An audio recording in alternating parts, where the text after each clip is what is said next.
metropolitan area including Hollywood, causing the ground to shake for around 12 seconds. The earthquake in question only registered in as a magnitude 4.5, but still managed to cause a minor level of damage, causing an elevator to stop and a pipe to break in Pasadena Hall, and for dozens of people to report that glass pictures frames they had hanging on the wall had shattered. The aforementioned damage where the earthquake was its most intense in my opinion would best fit the category of MMI5 shaking, aka a moderate intensity.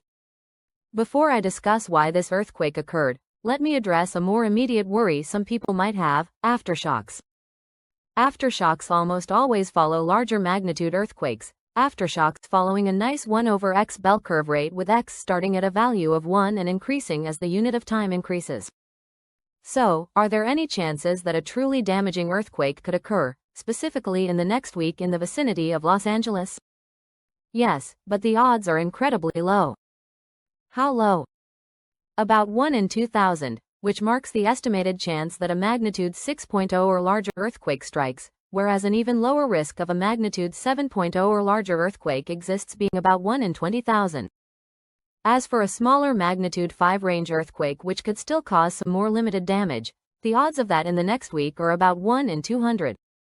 In other words, only small aftershocks are expected, with a 1 in 20 chance of a magnitude 4 aftershock occurring and a 1 in 3 chance of at least one magnitude 3 aftershock occurring. This means that Los Angeles residents, due to the nature of the earthquake, may strangely not end up feeling any aftershocks at all, or you may feel a few very weak ones. While various news sources were quick to point out that yes, Monday's earthquake did occur on the same fault system that generated the deadly and highly damaging magnitude 5.9 Whittier-Narrows earthquake, I want to remind everyone that this does not mean that a similar event is even remotely likely anytime soon.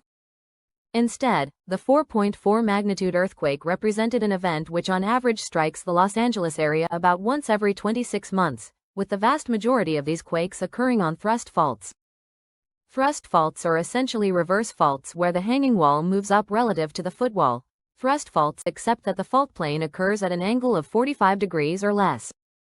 These faults occur in areas undergoing compression, and Los Angeles is no exception to this, as the area between the Palos Verdes Hills and the San Gabriel Mountains are being squeezed closer and closer together at a rate of 0.2 inches a year.